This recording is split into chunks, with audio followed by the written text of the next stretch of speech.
I never thought a single question from a 13-year-old could unravel everything I'd spent 5 years carefully building. But that's exactly what happened on a Tuesday morning in late September, when my stepdaughter Emma stood in the kitchen doorway, backpack hanging from one shoulder, and asked in a voice that was trying too hard to sound casual, "Why was Dad in your room last night?" The coffee mug froze halfway to my lips. I could feel my husband Mark's presence behind me, could sense him going rigid near the refrigerator. The air in our sun-filled kitchen suddenly felt thick, almost unbreathable. "What do you mean, sweetie?" I set the mug down carefully on the granite countertop, buying myself a few seconds. My hands wanted to shake, but I wouldn't let them. Not in front of Emma. Not in front of Mark's daughter from his first marriage. Emma shifted her weight, her dark eyes, so like her father's, fixed on my face. "I got up to get water around midnight. I saw Dad coming out of your room. You guys have separate bedrooms, so I just thought it was weird." There it was, the observation that would crack open everything, the innocent question that wasn't innocent at all. Mark moved then, setting his orange juice down with more force than necessary. "Emma, that's not really appropriate to— I'm just asking." Emma's voice had taken on that edge that teenagers perfect, the one that rides the line between genuine curiosity and accusation. "You guys always talk about how important honesty is in this family. So I'm asking honestly, why do you have separate bedrooms? And why was Dad sneaking around?" "He wasn't sneaking," I said, keeping my voice level. "Your dad and I have separate rooms because I'm a light sleeper and he snores. We've explained this before." "Right, but you didn't answer why he was in your room at midnight." Emma pulled her phone from her pocket, checking the time. "I'm going to be late for the bus." She walked out before either of us could respond, leaving Mark and me standing in the wreckage of our carefully maintained fiction. I heard the front door close, heard Emma's footsteps on the porch stairs, and only then did I let out the breath I'd been holding. "She knows." Mark's voice was barely above a whisper. "She doesn't know anything," I countered, but even I could hear how hollow it sounded. "She saw you leaving my room. That's not the same as knowing." Mark turned to face me fully, and I saw the fear in his eyes that mirrored my own. "Rachel, we need to talk about this. We need to figure out what we're going to tell her." "We're not going to tell her anything."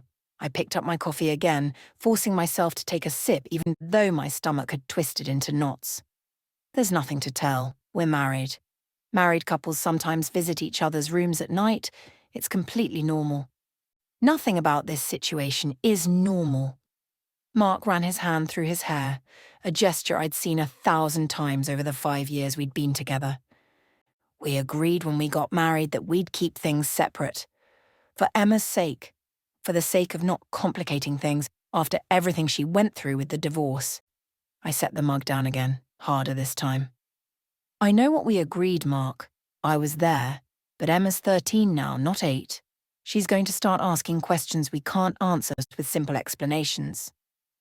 "So what do you suggest?" His tone had shifted, taking on that defensive quality that always emerged when we talked about his daughter. "You want me to tell her the truth. You want me to explain that her stepmother and I have a marriage that's basically a business arrangement. That we got married so I could keep full custody after Jennifer tried to take Emma away." The words hung between us like poisonous smoke. We never said it out loud like that. We never acknowledged the transactional nature of our relationship so bluntly. Hearing it spoken in the morning light of our kitchen made it sound sordid, calculated in a way that made my chest tighten. "That's not fair," I said quietly. "It's not just about custody. We're friends. We care about each other." "You're right, I'm sorry." Mark moved closer, his expression softening. "I didn't mean it like that. Rachel, I'm scared. If Emma starts digging into this, if she starts asking more questions, we might have to face some things we've been avoiding." I knew what he meant. The things we'd been avoiding for 5 years. The way we'd built a life together that looked perfect from the outside. The beautiful house in the suburbs, the dinner parties with neighbours, the school events where we played the role of devoted parents while maintaining separate bedrooms, separate finances, and a carefully negotiated agreement that kept our relationship in neat, manageable boxes. It had made sense at the time. Mark had been in the middle of a brutal custody battle with his ex-wife Jennifer, who'd decided 3 years after their divorce that she wanted primary custody of Emma. Jennifer had remarried to a wealthy businessman and suddenly had the resources to mount a serious legal challenge. Mark's lawyer had been blunt. Judges favoured two-parent households. A single dad, even a devoted one, was at a disadvantage against a mother with a stable marriage and financial security. I'd known Mark for years before any of this happened. We'd met at a community theatre group where I did set design and he occasionally performed. We'd been friends, good friends, the kind who could talk for hours about nothing and everything. When he'd explained his situation over coffee one afternoon, when he'd shown me the stack of legal documents and the terrified desperation in his eyes at the thought of losing his daughter, I'd wanted to help. The marriage proposal had come a month later. Not romantic, not on one knee with roses and champagne. We'd been at his kitchen table, Emma already asleep upstairs, and he'd simply asked, "What if we got married? What if we gave the court exactly what they want to see?"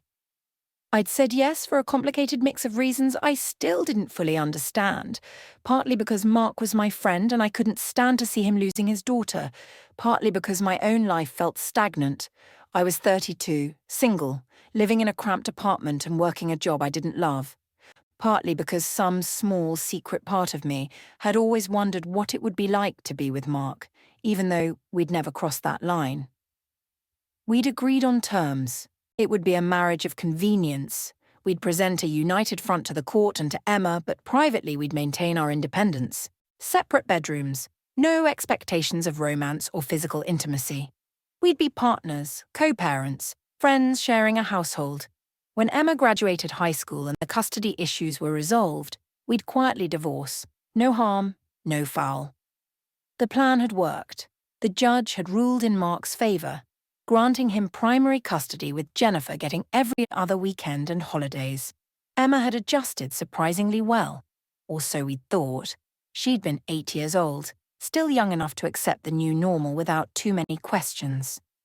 Tamar. But now she was 13, and she was asking questions we couldn't answer without exposing the truth. My phone buzzed on the counter, startling both of us. I glanced at the screen and felt my stomach drop further. "It's Jennifer, she's calling." Mark's face went pale. "Don't answer it." "I have to. If I don't, she'll just keep calling." I swiped to accept. "Hello?" "Rachel." Jennifer's voice was crisp, professional, with an undertone of something I couldn't quite identify. "I need to speak with you. In person. Today, if possible." "Today's not really—" "It's about Emma." Jennifer cut me off. "She texted me this morning with some concerns. I think it would be better if we discuss this face-to-face, don't you?" My eyes met Mark's across the kitchen. His expression had shifted from fear to something harder, more defensive. "What kind of concerns?" "The kind that should be discussed in person." Jennifer's tone was ice. "Can you meet me at Riverside Coffee at 2 o'clock? Just you. I think it's time we had a conversation. Woman to woman." Every instinct told me this was a trap. Jennifer had never suggested a private meeting before. Our interactions were always brief, always in Mark's presence, always carefully cordial. "I don't think— Rachel, I'm trying to be reasonable here." Jennifer's voice had taken on a softer quality, almost pleading. "Emma reached out to me with questions about your marriage to her father. Questions that concern me. I could make this difficult, involve lawyers again, or we could talk like adults. Your choice." I closed my eyes briefly, feeling the weight of 5 years of careful deception pressing down on me. "Fine, 2 o'clock. Excellent. Come alone. This conversation is just between us." The line went dead. I set the phone down and looked at Mark, whose face had gone from pale to red. "She can't do this. She can't try to manipulate you into meeting with her alone." "She already did." I rubbed my temples, feeling a headache building behind my eyes. "And she's right about one thing. If Emma's asking her questions, we need to know what she's saying. Then I'm coming with you. No, I held up my hand. She was clear, just me. And honestly, Mark, maybe that's better. Jennifer and I have never had a real conversation. Maybe it's time. A real conversation? Mark's laugh was bitter. Jennifer doesn't have conversations. She has strategies. Everything she does is calculated to get what she wants, and what she wants is to take Emma away from me. You don't know that. Yes, I do. Mark moved to the window, staring out at our carefully manicured backyard. I was married to her for 7 years. I know how she thinks. And right now, she thinks she's found a weakness in our armor. Emma asking questions about our sleeping arrangements? That's exactly the kind of ammunition Jennifer's been waiting for. He wasn't wrong. I'd met Jennifer dozens of times over the past 5 years, at drop-offs and school events, and the occasional forced family gathering. She was beautiful in that polished, controlled way. Highlighted hair always perfect, clothes designer but tasteful smile that never quite reached her eyes when she looked at Mark or me. Her new husband, Douglas, was older, wealthy, always wore expensive suits, and talked about his yacht. They lived in a massive house on the lake, the kind of place that screamed money and stability. Jennifer had never been outright hostile to me, but there was always an undercurrent of judgment in her interactions, the way her eyes would sweep over me, cataloguing and finding lacking, the subtle comments about how different I was from what she'd expected for Mark. The overly sweet inquiries about how I was managing being a stepmother, with just enough emphasis to imply I wasn't managing well at all. I can handle Jennifer, I said, with more confidence than I felt. I'll meet with her, find out what Emma said, and we'll figure out how to address it. Mark turned from the window. And if she threatens to take this to court again, if she tries to use Emma's questions as evidence that our marriage is a sham, then we'll deal with it. I moved to him, placing my hand on his arm. Mark, we've made this work for 5 years. We can make it work now, but we need information first. Let me talk to Jennifer. He studied my face for a long moment, and I saw the conflict there, the desire to protect me warring with the knowledge that I was right. Finally, he nodded. Okay, but call me as soon as you're done. And Rachel, be careful. Jennifer's good at making you think she's being reasonable right up until the moment she goes for the throat. The rest of the morning passed in a blur of anxiety.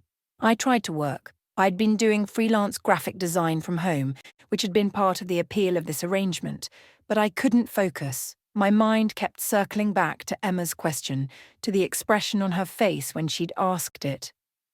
There'd been something more than curiosity there, suspicion, hurt. I couldn't quite place it.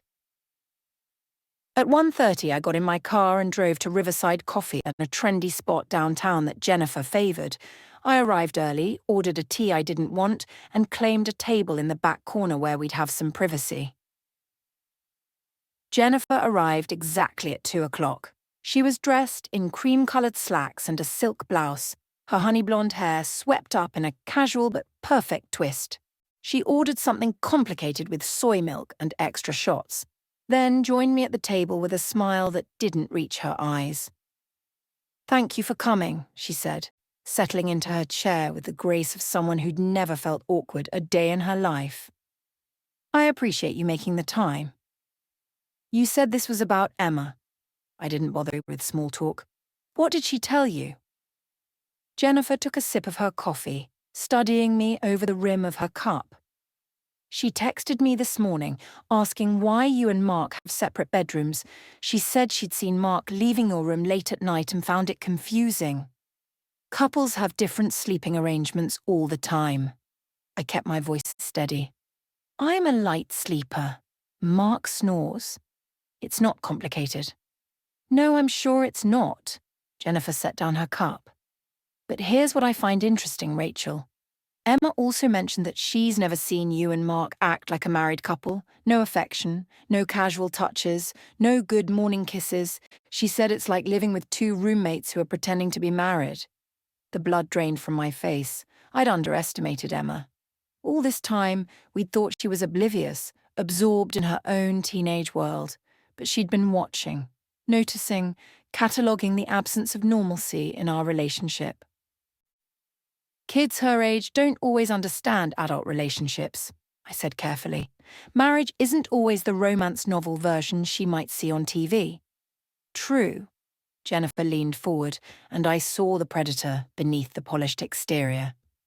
But marriage also isn't usually a contractual arrangement designed to win custody battles, is it? The world tilted. I must have shown something on my face, shock, fear, I don't know, because Jennifer's smile widened. Did you think I didn't know? Her voice was soft, almost gentle. Did you really think I bought the whirlwind romance story you and Mark fed to the court? I've known from the beginning that your marriage was a sham. I just couldn't prove it. My mouth had gone dry. I don't know what you're talking about. Please don't insult my intelligence. Jennifer's composure never cracked. Mark and I were married for 7 years. I know him better than anyone. I know his patterns, his tells, his weaknesses. When he suddenly showed up to court with a new wife, after years of being contentedly single, I knew something was off. But the timing was perfect for him, wasn't it? Right when I was mounting my custody challenge. Mark and I have been friends for years, I managed. We fell in love, it happens. Fell in love? Jennifer laughed, sharp and cold. Rachel, I've seen you two together at every school event, every drop-off, every parent-teacher conference. I've never seen Mark look at you the way he used to look at me. I've never seen you look at him like anything more than a friend you're helping out. I wanted to argue, to defend our relationship, but the words stuck in my throat, because she was right. There was no passion between Mark and me, no spark of romance. We were partners, roommates, friends playing house. Even if what you're suggesting were true, I said slowly, which it's not, what exactly are you planning to do about it? The custody arrangement has been settled for 5 years. Things change. Jennifer's expression shifted, became almost sympathetic. Emma's getting older. She's starting to notice things, and she deserves to know the truth about her family situation. She deserves to live in a home where the adults aren't lying to her every single day. We're not lying to her. You're lying to everyone, including yourselves. Jennifer reached across the table, not quite touching my hand, but close enough to make her point. Rachel, I don't think you're a bad person. I actually think you probably got into this with good intentions. Mark has a way of making people want to help him, want to save him. I should know. I spent 7 years trying to fix his problems before I realized I couldn't. And what do you want, Jennifer? I pulled my hand back. Why did you really ask me here? I want what's best for Emma. Jennifer sat back in her chair. And I don't think living in a house where her father and stepmother are pretending to be married is what's best. She needs stability, real stability, not a carefully constructed illusion that's apparently starting to crack. And you think you can provide that? You and Douglas? I couldn't keep the edge out of my voice. You're the one who left, Jennifer. You're the one who walked away from your daughter. For the first time, I saw a crack in Jennifer's composure. Her jaw tightened and something flashed in her eyes. Pain, maybe, or anger. I never walked away from Emma. Mark pushed me out. He made the divorce so ugly, so bitter, that I had to step back for everyone's sake. And yes, I made mistakes. I admit that. But I've changed. I'm in a stable marriage now, a real one. I have the resources to give Emma everything she needs.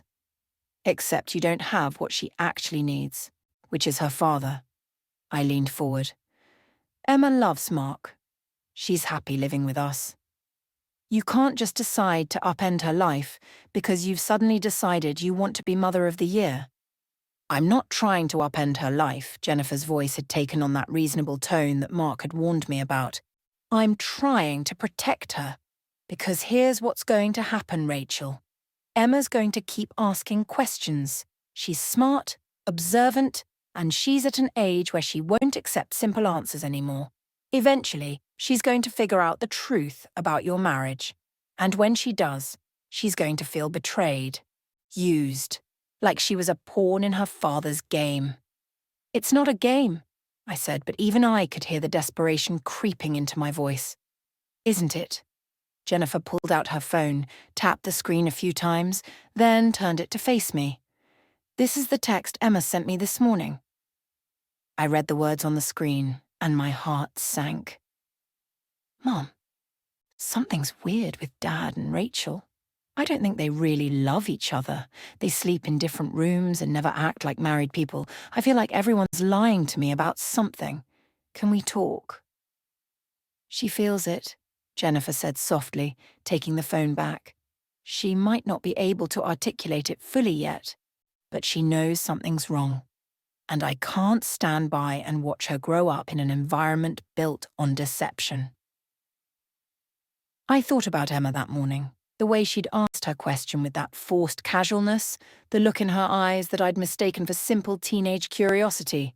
She'd been testing us, looking for the truth we'd been hiding. What do you want? I asked again, exhausted. You didn't bring me here just to tell me you know our secret. You want something. Jennifer nodded, as if appreciating my directness. I want you to tell Mark that it's time to end this charade. Get an amicable divorce. Let Emma see that it's possible for adults to admit when something isn't working and move on with grace. And then we can revisit the custody arrangement. Not in court, not with lawyers, just the three of us, figuring out what's actually best for Emma. You mean you want Mark to give you custody? I mean I want us to share custody more equally. Jennifer's tone was careful. Right now, Mark has Emma 80% of the time. I'm suggesting 50-50. She'd split her time between both households. She'd get to have a relationship with both her parents in environments that aren't built on lies. Every protective instinct I had was screaming at me to refuse, to tell Jennifer to go to hell, to walk out of this coffee shop and never look back. But I couldn't ignore the text from Emma. I couldn't unsee the hurt and confusion in those words. I need to talk to Mark, I said finally. Of course, Jennifer stood, smoothing her slacks. But Rachel, don't take too long to decide, because if Emma keeps asking questions and keeps getting lies in response, I will go back to court.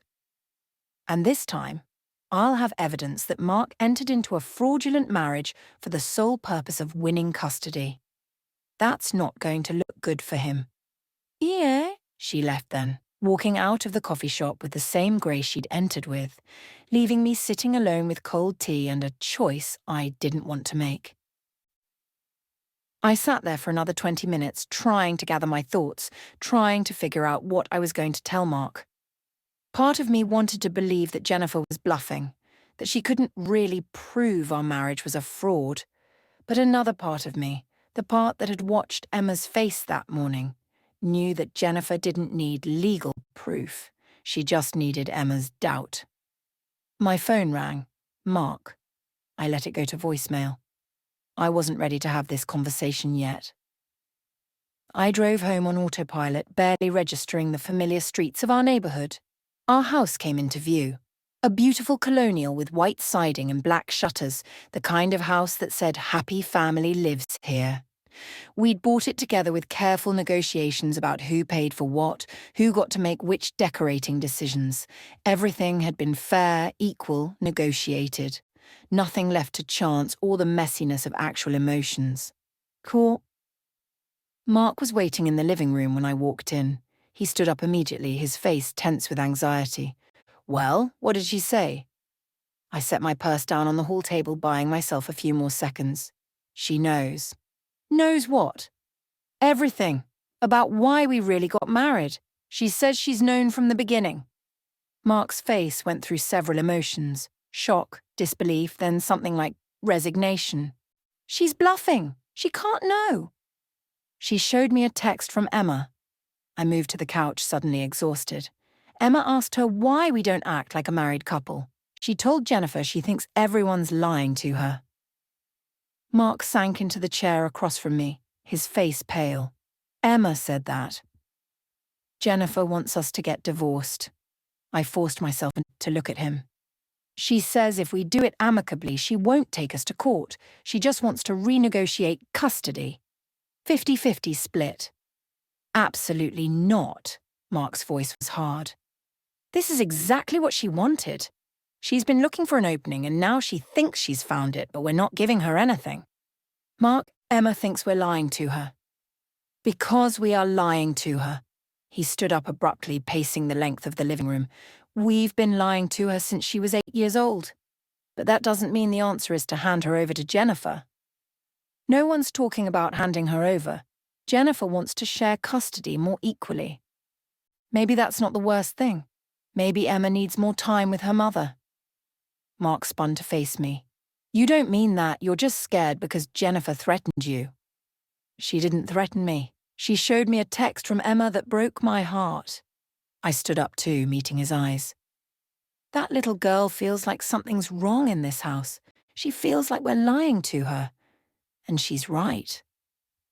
So what do you want to do? Mark's voice had gone quiet, dangerous. You want to tell her the truth? You want to explain that her stepmother and I got married as a business arrangement. That's going to make her feel so much better. I don't know what I want to do. The words came out louder than I'd intended. I just know that we can't keep pretending everything's fine. Jennifer's right about one thing. Emma's not going to stop asking questions. She's too smart for that. We stood there facing each other across the living room. And for the first time in 5 years, the cracks in our carefully constructed partnership were fully visible. I can't lose her. Mark's voice broke. Rachel, I can't lose Emma. She's everything to me. Jennifer got to walk away after the divorce, got to start over with her perfect new husband and her perfect new life. I stayed. I did the work. I got Emma through the trauma of her parents splitting up. I don't get to have her taken away now because Jennifer suddenly decided she wants to play mother again. I understood his fear. I'd watched him with Emma over the years, seen the devotion, the fierce protectiveness. He was a good father, maybe the best I'd ever seen. But I'd also seen the toll this arrangement had taken on all of us. The constant performance, the careful maintenance of boundaries, the way we'd all learned to live with unspoken truths. Maybe we should talk to Emma, I suggested. Not tell her everything, but acknowledge that she's noticed something different about our relationship. Give her some version of the truth she can understand. What version? Mark demanded. What possible version of this story makes us look like anything other than liars and manipulators? Before I could answer, we heard the front door open. Emma's voice called out, "I'm home!" Mark and I froze, staring at each other in panic. We'd been so absorbed in our argument we hadn't noticed the time. It was after 3. Emma would have gotten home from school. "We're in here," Mark called back, his voice forcibly casual. "What?" Emma appeared in the living room doorway, still wearing her backpack. She looked between the two of us, and I saw her taking in our positions, standing far apart, the tension visible in the air between us. "So, were you guys fighting?" she asked. "No, honey," I said quickly. "We were just having a discussion about—" "Don't lie to me." Emma's voice was sharp, older than her years. "I heard you from the hallway. You were arguing about something about me." Mark moved toward her. "Emma, sweetheart. It's complicated. Why does everyone keep saying that?" Emma shrugged off her backpack, letting it drop to the floor with a thud. "Why does everything have to be so complicated? Why can't anyone in this family just tell me the truth?" The anger in her voice was like a slap. I'd rarely heard Emma raise her voice, had rarely seen her anything other than the quiet, well-behaved daughter who seemed to navigate our strange household with adaptability. "Sit down," Mark said gently. "Let's talk." "I don't want to sit down." Emma's hands were clenched at her sides. "I want someone to tell me what's going on. I want someone to explain why you and Rachel act like roommates instead of married people. I want someone to tell me why I feel like I'm living in a house full of secrets." "You're not," I started, but Emma cut me off. "Yes, I am. You think I haven't noticed. You think I'm too young or too stupid to see that something's wrong?" Tears were forming in her eyes now, but her voice stayed strong. "I talked to Mum today. She told me I should ask you directly instead of wondering. So I'm asking, why did you and Rachel really get married?" The question hung in the air between us, impossibly heavy. Mark looked at me, his expression desperate, asking me without words what we should do. I looked at Emma, saw the hurt and confusion and anger on her face, and made a decision. "Because your dad needed help," I said quietly, "and I wanted to help him." "Rachel," Mark started, but I held up my hand. "She deserves the truth, Mark, or at least part of it." I moved closer to Emma, keeping my voice gentle. "Your mum was trying to change the custody arrangement. She wanted to have you live with her most of the time. Your dad was scared he was going to lose you. The lawyer said it would help if he was married, if he could show the judge he could provide a stable two-parent home. So he asked me to marry him, and I said yes." Emma's face had gone very still. "So you got married just so Dad could keep custody of me?" "It's more complicated than that," Mark said quickly. "Rachel and I were friends. We cared about each other. We thought we could build a real marriage." "But you didn't." Emma's voice was flat. "You built a fake one. You sleep in separate rooms. You never kiss. You never even hold hands. You've been pretending this whole time." "We weren't pretending about caring about you," I said. "Emma, everything we've done has been because we wanted to give you a stable home. We wanted you to feel safe and loved." "By lying to me," Emma wiped at her eyes angrily. "By making me think I had a normal family when really I had a dad and his friend who were playing house." "That's not fair," Mark said, his voice rough. "Rachel has been a wonderful stepmother to you. She's been there for every school event, every sick day, every moment you needed her. That wasn't fake. But the marriage was." Emma looked between us, and I saw something in her expression that terrified me. A kind of cold assessment, a distancing. "Mom was right. She said you guys weren't really in love. She said I should ask you directly instead of wondering. And she was right." "Your mother." Mark's voice had taken on an edge. "Don't." Emma held up her hand in a gesture that was heartbreakingly adult. "Don't blame Mom for this. You're the ones who lied, both of you. For 5 years, every single day." She turned and ran upstairs before either of us could stop her. We heard her bedroom door slam, heard the lock click into place. Dr. Remark and I stood in the wreckage of our secret, finally exposed. He sank onto the couch, his head in his hands. This is exactly what Jennifer wanted. She set this up perfectly. She planted the questions in Emma's mind, then sent her to confront us. "Does it matter?" I asked tiredly. "She's not wrong, Mark. We have been lying. Maybe it was for good reasons, but it was still lying." "So what do we do now?" Mark looked up at me, and I saw genuine fear in his eyes. "Do we get divorced like Jennifer wants? Do we hand Emma over to her?" "I don't know." I moved to the window, staring out at our backyard where Emma used to play when she was younger. "But I think we need to figure out what's actually best for Emma, not what's best for us, or what's most convenient for our arrangement." "You're talking like you want out." Mark stood up, his voice sharp. "Is that what this is? Jennifer got to you, and now you want to bail?" "I'm talking like I want to stop lying to a 13-year-old girl who deserves better from the adults in her life." I turned to face him. "Mark, I love Emma. I've loved her like she was my own daughter since we started this.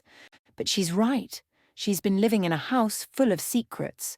Maybe it's time to be honest about what this really is." "And what is it?" Mark challenged. "What would you call our marriage, Rachel?" I opened my mouth to answer, but the truth was I didn't know anymore. What had started as a simple arrangement, two friends helping each other out, had become something more complicated over the years. I'd grown to care for Mark in ways I didn't fully understand. I'd built a life in this house, with Emma, with our little family unit. But we'd always kept those careful boundaries in place, never letting it become more than what we'd originally agreed to. I think, I said slowly, it's become something neither of us expected. But that doesn't mean it's sustainable. Not anymore. Not when Emma's starting to see through it. Mark moved to me, his expression softening. We can fix this. We can talk to Emma, help her understand. We don't have to throw away 5 years because of one difficult conversation. It's not one conversation, Mark. It's 5 years of conversations we should have had but didn't. It's all the times we put on a show instead of being real. It's every moment Emma watched us and knew something was off but couldn't name it. Before Mark could respond, there was a knock at the front door. We both froze. Through the frosted glass, I could see a figure, female, blonde. She wouldn't, Mark breathed. But she had. When Mark opened the door, Jennifer stood there with Douglas beside her, both dressed like they'd come from somewhere important. Jennifer's expression was carefully neutral, but I saw the triumph barely hidden beneath. We need to talk, Jennifer said, all of us, about Emma's living situation. Douglas stood behind Jennifer like an expensive shadow, his salt and pepper hair perfectly styled, his charcoal suit probably worth more than my car. He gave Mark a tight smile that didn't reach his eyes and nodded at me with the kind of polite distance usually reserved for strangers at a funeral. You can't just show up here uninvited, Mark said, his hand still gripping the doorframe. I could see his knuckles going white. Actually, we can. Jennifer's voice was reasonable, which somehow made it worse. This concerns our daughter. I have every right to be here when her well-being is at stake.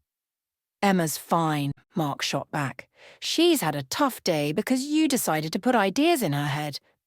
I didn't put anything in her head. Jennifer's composure cracked slightly.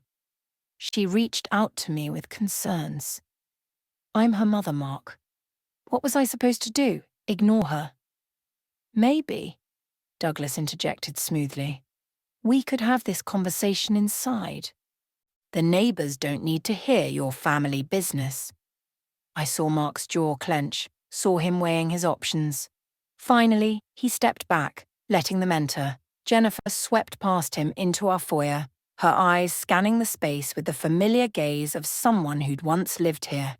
This had been her house during her marriage to Mark, before the divorce, before the renovation that had tried to erase her presence.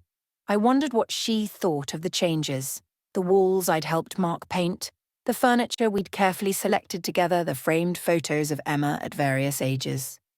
We gathered in the living room in an arrangement that felt like a hostage negotiation. Jennifer and Douglas took the love seat, sitting close together in a display of marital unity that felt pointed. Mark sat in the armchair, leaving me to take the other end of the couch. The distance between Mark and me suddenly felt enormous, obvious. Where's Emma? Jennifer asked, looking toward the stairs. In her room, I said. She's upset. She needs space. She's upset because she finally knows the truth, Jennifer turned to Mark. You can't keep lying to her. It's not fair, and it's not healthy. We never lied to Emma, Mark's voice was steel. We built a life together, Rachel and I. We gave Emma stability and consistency. That's not a lie. It's also not a real marriage. Douglas spoke up, his voice carrying the authority of someone used to boardrooms and negotiations. I think we all know that. Jennifer has suspected it from the beginning, but now Emma herself is expressing doubts about the authenticity of your relationship. With all due respect, Douglas, I said, keeping my voice level, this is a family matter. You're not Emma's father. No, but I'm her stepfather. Douglas leaned forward slightly. And I care about her well-being. Jennifer and I have been together for 3 years now. Emma knows our home. She's comfortable there. We have the resources to provide for her in ways that... He gestured vaguely around our living room. May be difficult for a graphic designer and a community theatre manager. The condescension in his tone made my blood boil, but Mark spoke before I could respond. This isn't about money, Mark said coldly. It's never been about money. I've provided everything Emma needs. Except honesty, Jennifer said softly. Mark, I know you love Emma. I've never doubted that, but you made a choice 5 years ago to prioritize winning a custody battle over building an authentic life. You used Rachel. You used Emma. You used the court system. I used nothing, Mark stood up abruptly. I made a choice to protect my daughter from being taken away by a mother who'd already abandoned her once. I never abandoned her. Jennifer's composure finally shattered. She stood too, facing Mark across the coffee table. I left you, Mark. I left our broken marriage. That's not the same as leaving Emma. You moved to New York for 6 months, Mark's voice rose. You left your 8-year-old daughter for 6 months while you found yourself with your new boyfriend. It was a work opportunity that Douglas arranged, Jennifer countered. And you made it impossible for me to take Emma with me. You fought me on everything, made me look like an unfit mother. You made yourself look like an unfit mother by choosing your new relationship over your daughter. I stood up, holding my hands out. Everyone needs to calm down. This isn't helping Emma. You're right, Douglas said, standing as well, placing a calming hand on Jennifer's shoulder. We're getting off track. We came here to discuss a reasonable solution, not to rehash old arguments. What solution? I asked, though I already knew. Jennifer had laid it out for me in the coffee shop.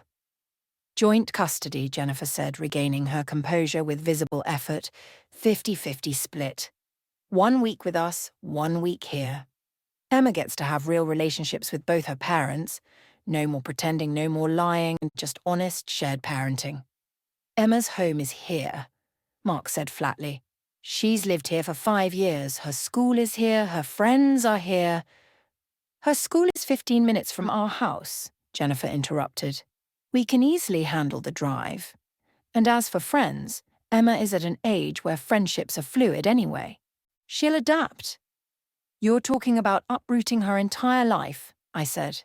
She's already dealing with the revelation about Mark and my marriage. Now you want to add a custody change on top of that.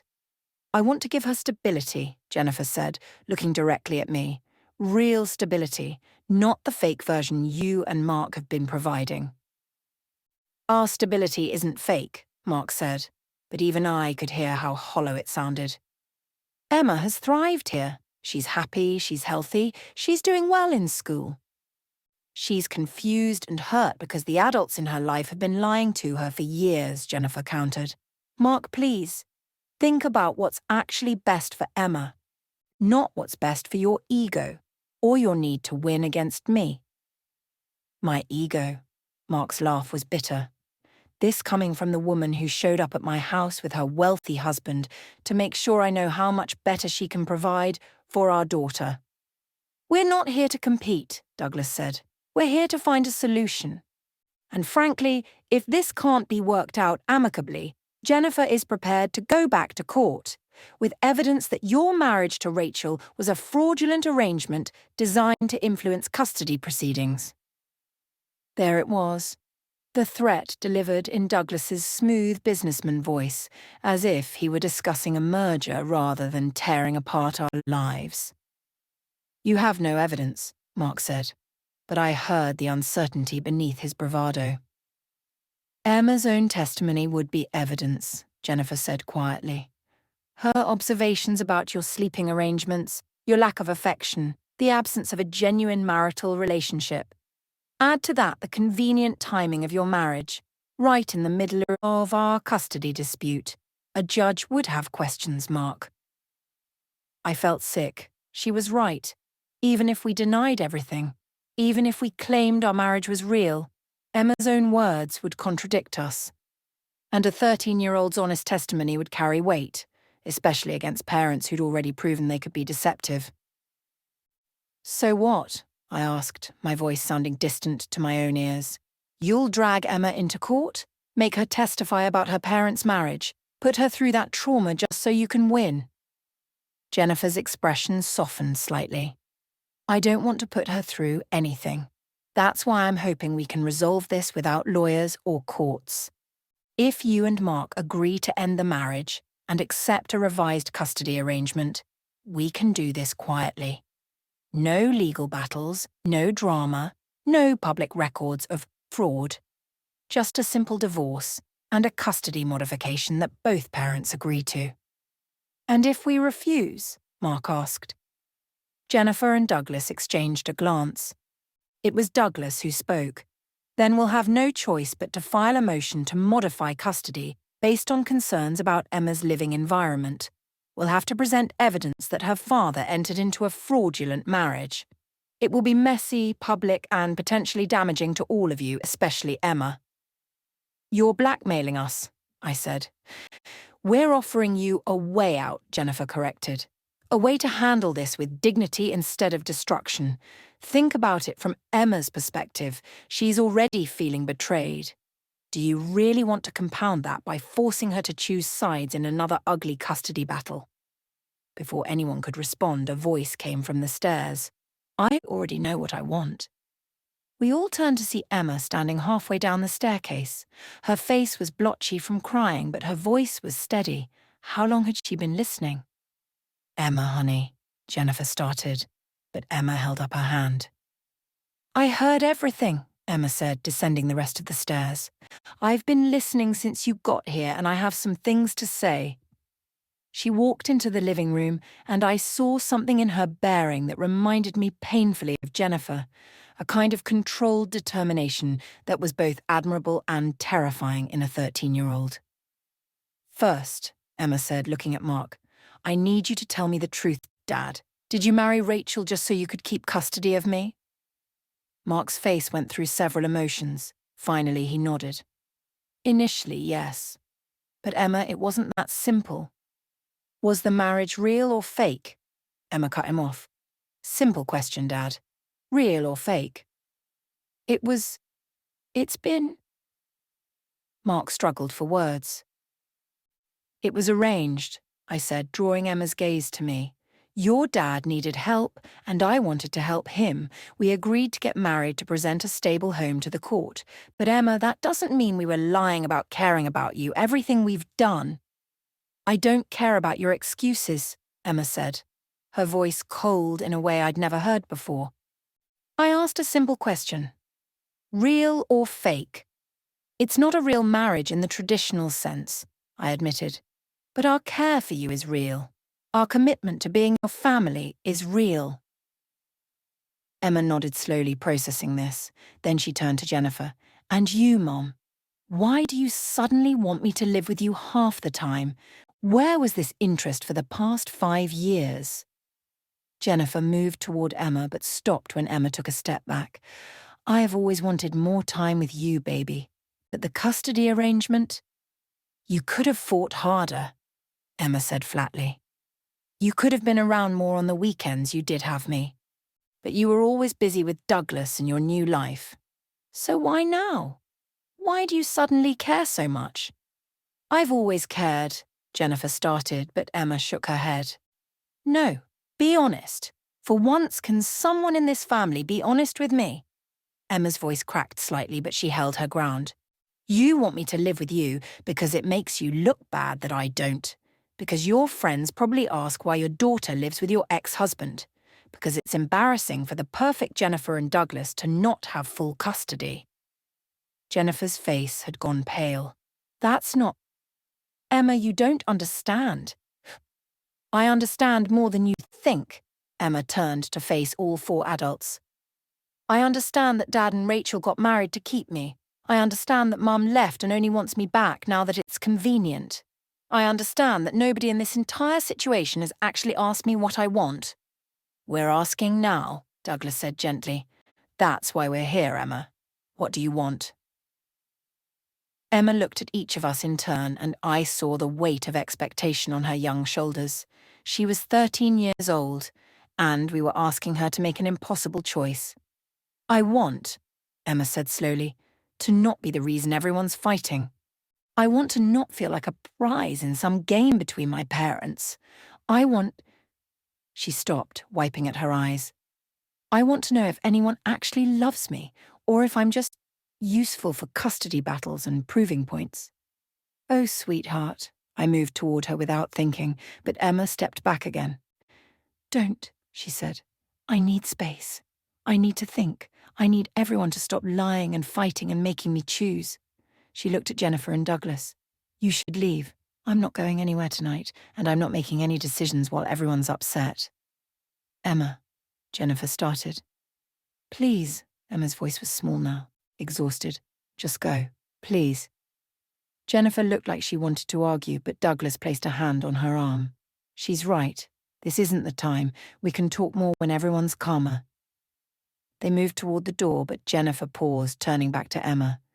I love you, baby. I know you don't believe that right now, but I do. And I'm fighting for you because I love you, not because of what anyone thinks. Emma didn't respond, just stood there with her arms wrapped around herself.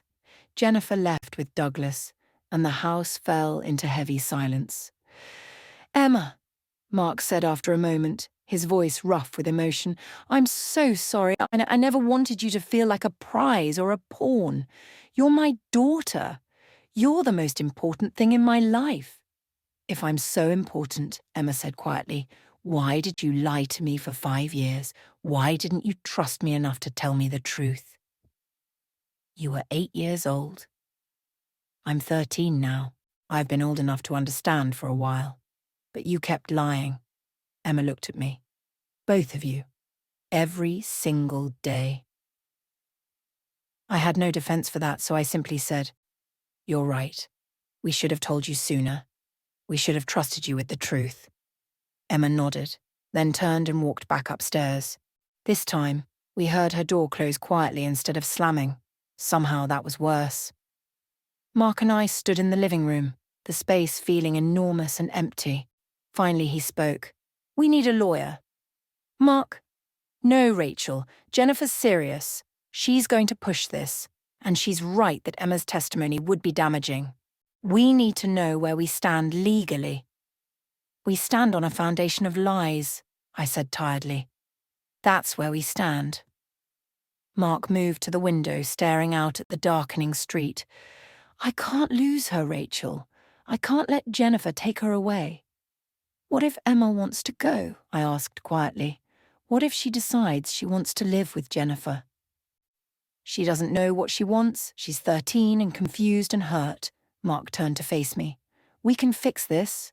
We can show her that despite how this started, we've built something real. A real family. Have we? I sank onto the couch. Mark, be honest. What have we actually built here? We're roommates who occasionally pretend to be married when Emma's watching. We split bills and trade off cooking nights and maintain separate lives. That's not a family. That's a functional arrangement. It's kept Emma safe and happy, Mark argued. That counts for something. She's not happy, Mark. She hasn't been happy. We just didn't want to see it. Mark sat down heavily in the armchair. For a long moment, neither of us spoke. Then he said very quietly, What do you want, Rachel? Do you want out?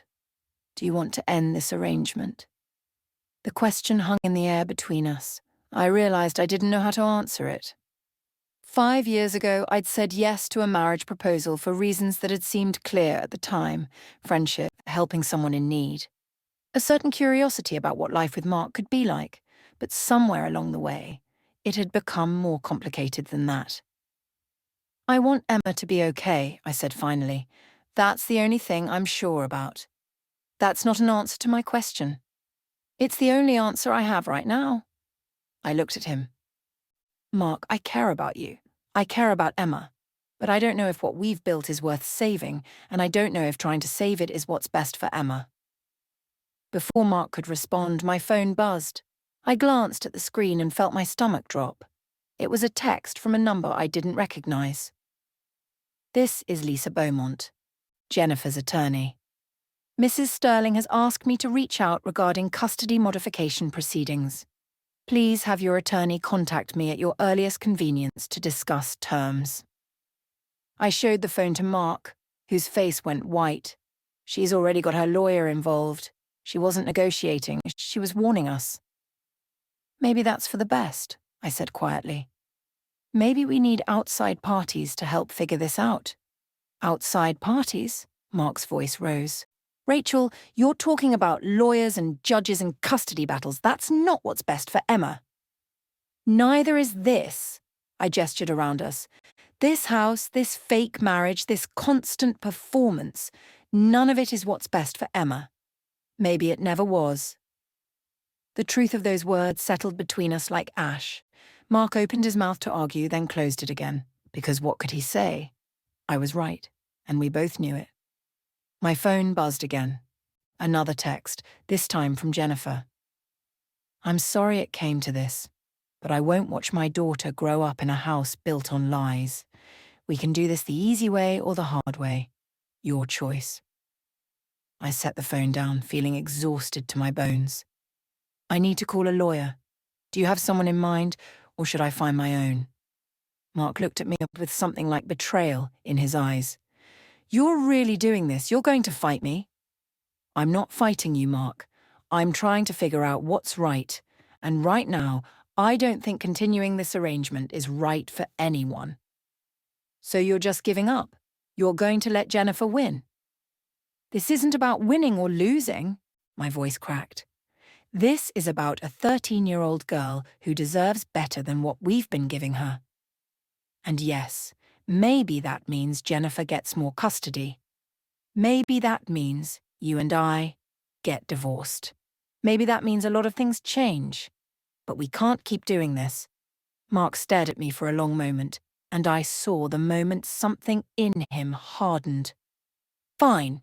If that's how you want to play it, fine. But I'm not giving up custody without a fight. And if you're not on my side, then you're against me. That's not fair. Fair? Mark's laugh was harsh. Nothing about this situation is fair, Rachel. I thought we were partners. I thought we were in this together. But at the first sign of trouble, you're ready to bail. That's not what's happening, isn't it? Mark stood up. Jennifer shows up, applies some pressure, and suddenly you're questioning everything. Suddenly our 5 years together don't matter. Suddenly you're ready to throw it all away. Our 5 years together have been a lie, Mark. You just admitted that to your daughter. No, I admitted that our marriage started as an arrangement. That doesn't mean everything since then has been a lie. Mark moved closer, and I saw desperation in his eyes. Rachel, I know we haven't had a traditional marriage, but we've had something. We've been happy here, haven't we? The question caught me off guard. Had we been happy? I thought about the past 5 years, the quiet mornings over coffee, the evenings helping Emma with homework, the weekends spent at her soccer games or school plays. The easy friendship Mark and I had maintained, the way we'd learned to navigate shared space and shared responsibilities. There had been contentment in it, a peaceful orderliness that had felt like enough. But had it been happiness? Or had it been the absence of conflict, which we'd mistaken for fulfillment? I don't know, I said honestly.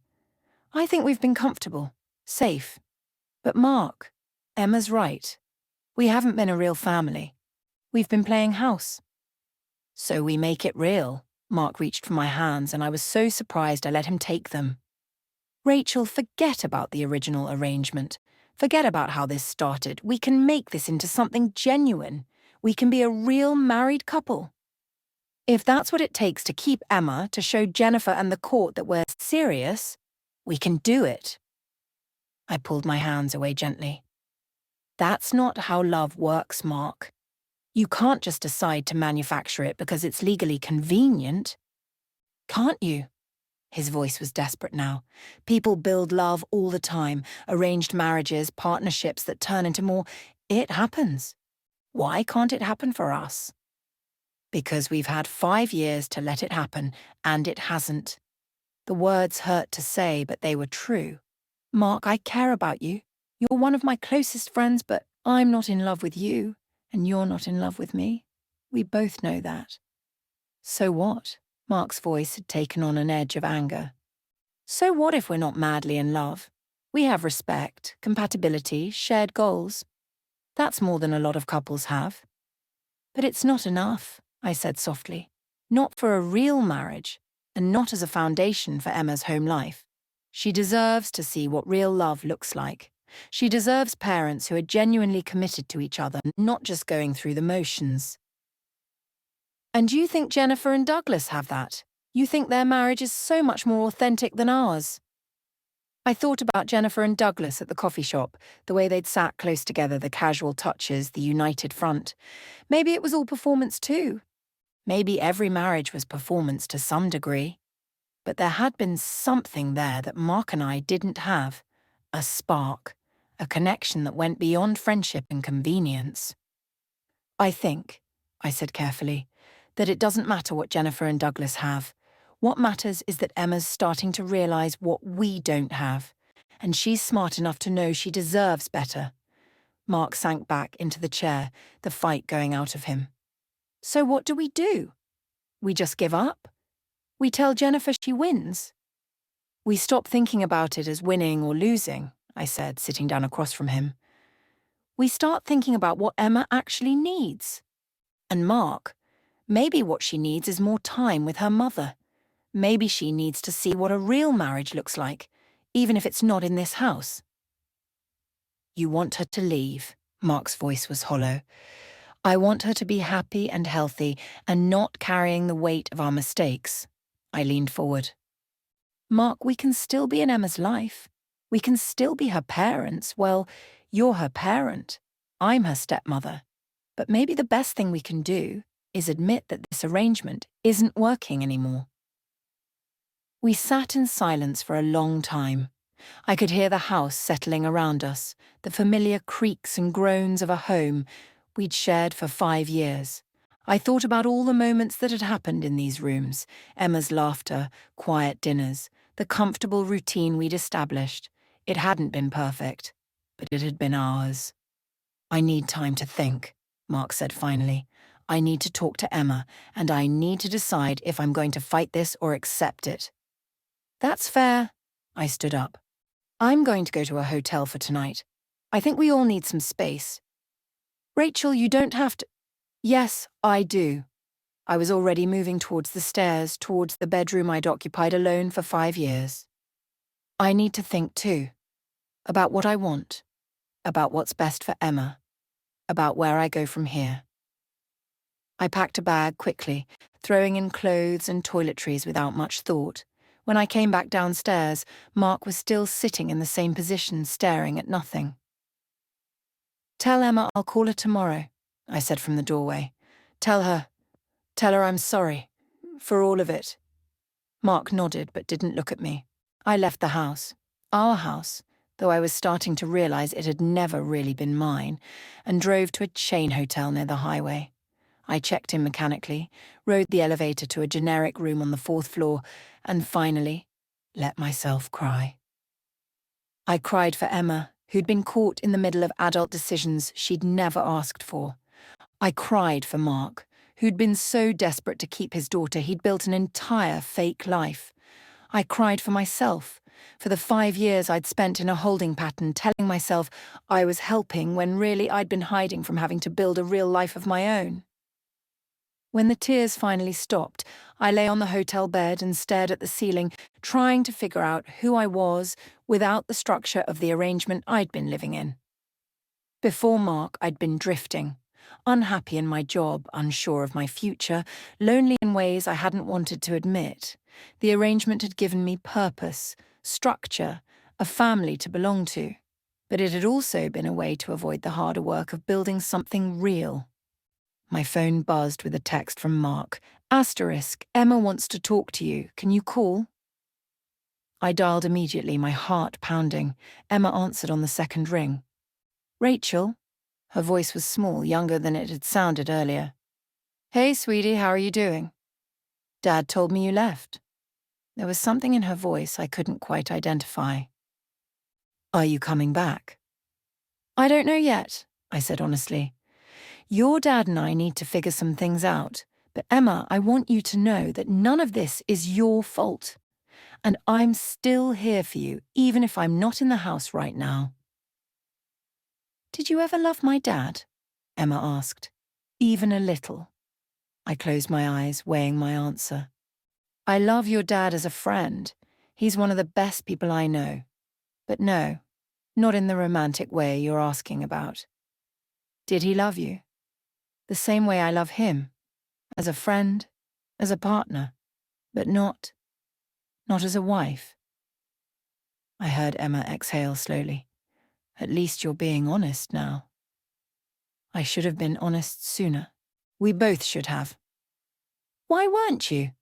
Emma's voice was genuinely curious now, not accusatory. I mean, I kind of get why you did it at first. Dad was scared of losing me. But why keep lying for so long? Because it was easier, I admitted. Because telling you the truth would have meant admitting we'd been lying, and that felt harder than just continuing the lie. And because we convinced ourselves that what we had was good enough, that you were happy, and that was all that mattered. I was happy, Emma said quietly. But I think I would have been happier knowing the truth, even if it was complicated. You're probably right. Rachel, Emma's voice got even smaller. Are you going to disappear? Like, is this the end of you being in my life? My throat tightened. No, sweetie. No matter what happens with your dad and the custody stuff and all the grown-up complications, I'm not disappearing. You're still going to be part of my life. If you want to be. I want to be, Emma sniffled slightly. Even though this whole thing is messed up, you've been good to me. Better than my real mum was for a long time. Your mum loves you, Emma. She just had to figure some things out. Why does everyone keep defending her? Emma's voice took on an edge. She left Rachel. She chose her new life over me. And now she's back because it looks bad that I don't live with her. That's not love. That's not fair, Emma. Your mom had her reasons. Stop. Emma's voice was firm. Stop making excuses for everyone. Stop trying to protect me from the truth. Just tell me what you really think. I took a breath, considering. Okay, what I really think is that your mom made some mistakes. She prioritized her own needs over yours for a while, and that hurt you. But I also think people can change, and maybe she really does want to be more involved in your life now. Or maybe she just wants to win against Dad. Maybe that's part of it too, I acknowledged. People are complicated, Em. They can want multiple things at once, even things that contradict each other. Emma was quiet for a moment, then, what do you want, Rachel? Like, if you could have anything, what would you want? No one had asked me that. Not Mark, not Jennifer, not even myself, really. I want you to be happy and feel secure. I want to stop living a lie. And I paused, surprised by what I was about to say. I want to figure out who I am when I'm not playing a role. That's what I want too, Emma said softly. I want to figure out who I am when I'm not the kid everyone's fighting over. We talked for a few more minutes before Emma said she needed to go do homework. After we hung up, I lay back on the hotel bed and thought about her question. What did I want? For 5 years, I'd defined myself by my role in Mark and Emma's lives. I was the helpful friend, the convenient spouse, the substitute mother figure. But who was Rachel? What did Rachel want from life that had nothing to do with being useful to someone else? I pulled out my laptop and opened my email, scrolling through work messages I'd been ignoring. There was one from a design firm in Seattle, a company I'd worked with freelance a few times. They were opening a new office and looking for a creative director. The position had been advertised for weeks, but I'd dismissed it immediately. The job was across the country. It would mean leaving Mark and Emma, leaving the life I'd built here. But maybe that life was over anyway. Maybe it was time to consider what came next. Before I could second-guess myself, I started drafting a response, expressing interest in the position. My fingers flew over the keyboard, and I felt something I hadn't felt in years. Excitement about my own future, separate from anyone else's needs or expectations. I was about to hit send when my phone rang. Jennifer. I almost didn't answer, but curiosity won out. Hello? Rachel? Jennifer's voice was different from earlier, less controlled, more genuine. I'm sorry to call so late, but I wanted to talk to you. Just us. No lawyers, no husbands, no audience. I'm listening. I know you probably hate me right now, Jennifer said. And I get it. From your perspective, I'm the villain trying to tear apart the family you've built. That's one way to look at it. But from my perspective, you're the woman who helped my ex-husband steal my daughter. Jennifer's voice hardened slightly. You entered into a sham marriage specifically to make me look bad in court. You played house with my child while I was fighting to maintain a relationship with her. That's not how it happened, isn't it? Jennifer cut me off. Rachel, I'm not saying you had malicious intentions. I actually think you probably had good ones. But intentions don't change the impact. My daughter spent 5 years bonding with you while barely seeing me. My daughter learned to see you as a mother figure, while I was relegated to every other weekend visitor. I didn't have a good response to that because she wasn't entirely wrong. But here's the thing, Jennifer continued, her voice softening. I don't actually want to destroy you. I don't want Emma to lose another parental figure. I just want my daughter back in my life in a meaningful way. Then what are you asking for? I said tiredly. What do you actually want from me? I want you to help me convince Mark to accept the custody modification without a fight. Jennifer's words came quickly as if she'd rehearsed them. I want you to help him see that this doesn't have to be a war. That Emma can have both her parents, both her homes, without anyone being the villain. Why would Mark listen to me? He probably thinks I've already betrayed him by not immediately backing his position. Because whether you're romantically in love or not, you and Mark have been partners for 5 years. He trusts you. He values your opinion. Jennifer paused. And because I think you know I'm right, I think you know that Emma needs more than what you and Mark have been giving her. I closed my eyes, feeling the weight of it all pressing down. What exactly are you proposing? Week on, week off custody. Emma spends 1 week with Mark, 1 week with Douglas and me. All major decisions made jointly, no more power plays, no more one parent having control. Jennifer's voice took on a pleading quality. Rachel, I know it's not what Mark wants, but it's fair. And it's what Emma deserves. Have you asked Emma what she wants? Not directly. I don't want to put that pressure on her, Jennifer hesitated. But I think if given a real choice, if she knew she could have both parents equally, she'd want that. You might be surprised, I said quietly, remembering Emma's words about her mother. She's angrier at you than you might realize. I know, Jennifer's voice cracked slightly. I made mistakes, Rachel. I prioritized the wrong things for a while, but I'm trying to fix that now. I'm trying to be the mother Emma deserves. I just need the chance to do that. We talked for another 20 minutes, and I found myself seeing Jennifer in a new light. Not as the villain Mark had painted her as, not as the threat I'd feared, but as a flawed person trying to repair her relationship with her daughter. Just like I was. Just like Mark was. Just like Emma was trying to navigate all of us. By the time we hung up, I'd agreed to talk to Mark. Not to take sides, but to encourage him to consider Emma's needs over his own desire to win. Jennifer seemed satisfied with that, though I suspected she'd hoped for more. I went back to my laptop, to the email I'd been composing to the Seattle firm.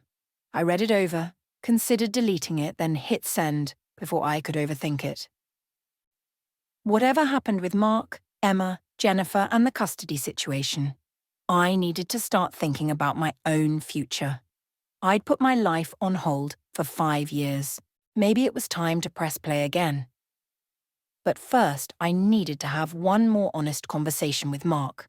One that didn't happen in the middle of a crisis, surrounded by accusations and threats. One where we could talk about what we'd really meant to each other and what came next. I texted him.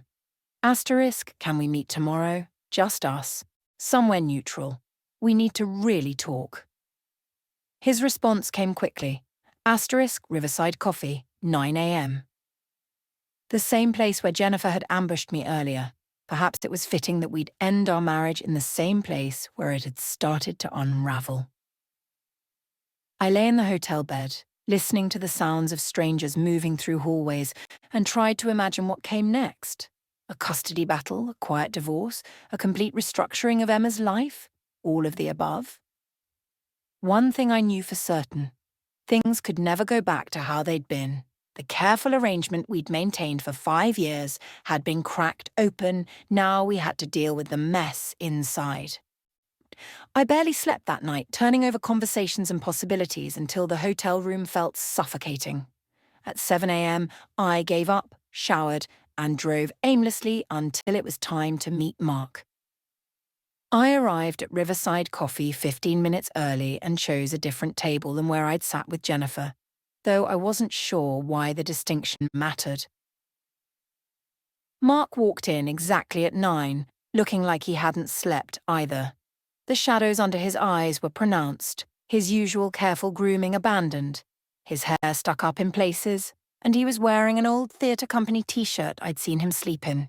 He spotted me, grabbed a black coffee without adding anything to it, and sat down across from me. "Emma barely talked to me last night," he said without preamble. "She came down for dinner, ate in silence, and went back to her room. I knocked on her door around 11, and she told me through the door that she was fine but needed space. She called me. We talked for a bit." Mark's expression was unreadable. "What did she say?" "She asked if we'd ever loved each other, if this was the end of me being in her life." I wrapped my hands around my tea. "She asked what I wanted." "What did you tell her?" "The truth. That I love you as a friend but not romantically. That I'm not disappearing from her life. And that I want to figure out who I am outside of this arrangement." Mark flinched at the word arrangement, even though it was what we'd always called it. "So you're done. You're out." "I'm saying we need to be honest about what this has been and what it can't continue to be." I met his eyes. "Mark, even if Jennifer hadn't shown up, even if Emma had never asked that question, how much longer could we have sustained this? Another year? Until Emma left for college? Forever." "I thought we could sustain it as long as we needed to," Mark said, his voice rough. "I thought we had a good thing. A partnership that worked. It worked because we never challenged it. We never pushed boundaries or asked for more or confronted what was missing." I leaned forward. "But Emma's 13 now, and she's starting to notice everything we've been carefully not noticing. We can't put that genie back in the bottle." "So what do you want me to do?" Mark's frustration was evident. "You want me to just hand Emma over to Jennifer, accept that I lose custody because we weren't madly in love? I want you to consider that shared custody might actually be what's best for Emma." I kept my voice gentle. "Not because you're a bad father, you're an amazing father, but because Emma needs her mother too. And maybe she needs to see what real partnership looks like, even if it means splitting her time." "Jennifer and Douglas don't have a real partnership," Mark scoffed. "They have money and appearances." "Maybe," I acknowledged. "Or maybe they have something genuine that we've been too defensive to recognize. Either way, Mark, this isn't about them. It's about Emma." Mark stared into his coffee for a long moment. When he spoke again, his voice was quieter. "I'm scared, Rachel. I'm terrified of losing her. When Jennifer left, when she walked out on our marriage and moved across the country for 6 months, Emma was devastated. She had nightmares. She'd cry and ask when Mummy was coming home. I was the one who held her through all of that. I was the one who put her back together." "I know," I said softly. "And now Jennifer waltzes back in with her rich husband and her perfect life and acts like those 6 months didn't happen, like she didn't choose herself over Emma." Mark's hands clenched around his cup. "She doesn't get to do that. She doesn't get to pretend she's Mother of the Year now." "You're right. She doesn't." I reached across the table, placing my hand over his. "But she also doesn't have to be perfect to deserve a relationship with her daughter. She made mistakes. You've made mistakes. I've made mistakes. We're all just humans trying to do our best in an impossible situation. Mark's eyes met mine, and I saw the vulnerability he usually kept hidden. What mistakes did I make, Rachel? I've been trying to protect Emma this whole time. That's all I've ever wanted. You protected her from Jennifer by lying to her about our relationship. You protected her from difficult truths by creating a false reality. I squeezed his hand gently. And you protected yourself from having to share custody by marrying someone you weren't in love with. Those weren't all bad choices, Mark, but they weren't all good ones either. He pulled his hand back, running it through his hair. Jennifer talked to you, didn't she? Last night. She got to you. She called me, yes, and we had an actual conversation instead of a confrontation. I took a breath. Mark, she's not the monster you've made her out to be. She's flawed, yes. She made selfish choices, but she's also trying to repair her relationship with Emma. And we need to decide if we're going to help that happen or fight it. Help it? Mark's laugh was bitter. Help Jennifer get what she wants after she abandoned Emma? Why would I do that? Because Emma asked you both why no one ever asks what she wants, I said quietly. Because your daughter is caught in the middle of adults who keep making decisions for her instead of with her. Because maybe it's time to stop fighting Jennifer and start partnering with her for Emma's sake. Mark was silent for a long moment. Then, what did Jennifer offer you to say all this? The accusation stung. She didn't offer me anything. And the fact that you think she did tells me how far we've come from being able to trust each other. Can you blame me? Mark's voice rose slightly. 24 hours ago, you were my wife, my partner. Now you're staying in a hotel and advocating for my ex-wife's position. What am I supposed to think? You're supposed to think that I'm trying to do what's right for Emma even when it's hard. Even when it goes against what you want. I kept my voice level. Mark, I agreed to marry you because you were my friend and you needed help. But I'm not helping you anymore if helping means perpetuating a situation that's hurting Emma. She's not hurt. She's just confused because Jennifer planted doubts in her head. No, I shook my head. She's hurt because we lied to her. Because she grew up in a house where the adults were performing rather than being genuine. That's on us, not Jennifer. Mark stood up abruptly, his chair scraping against the floor. I can't do this right now. I can't sit here and listen to you tell me that everything I've done for the past 5 years was wrong. I'm not saying it was wrong, I said, standing too. I'm saying it's over. The arrangement we had, the fiction we maintained, it's done. Now we have to figure out what comes next. Fine, Mark's jaw was tight. What comes next for you, Rachel? You figure that out yet? I thought about the email I'd sent to the Seattle firm. About the life I might build for myself, away from all of this. I'm working on it. Let me know when you do, because I need to know if you're going to be part of Emma's life or if you're just going to disappear like everyone else. The words hit hard because they weren't entirely unfair. I was considering leaving, considering starting over somewhere new. But I also knew that leaving didn't mean abandoning Emma. It meant finally building a life that was authentically mine. I'm not disappearing, I said firmly, but I'm also not going to stay in a fake marriage to make things easier for you or to avoid difficult conversations. We need to tell Emma the truth, work out a real custody arrangement with Jennifer, and let everyone move forward honestly. Easy for you to say, Mark shot back. You're not the one losing their daughter. Neither are you. You're creating a false choice where it's either full custody or no relationship. That's not reality, Mark. Emma can love both her parents. She can have relationships with both of you without it being a competition. You don't understand because you're not a parent. The moment the words left Mark's mouth, I saw him register the cruelty of them. I stepped back as if physically struck. You're right. I'm not her parent. I'm the woman who spent 5 years helping raise her while you maintained plausible deniability about our relationship. I'm the one who went to every school event, helped with every homework assignment, sat through every illness and heartbreak. But you're right. I'm not her parent. I'm just the person who loved her like she was my own while pretending I was your wife. Rachel, I didn't mean... Yes, you did. I grabbed my purse. You meant exactly that. And maybe you're right. Maybe I don't get a say in this because I'm not actually Emma's parent. But I do get a say in whether I continue to participate in a lie, and I won't.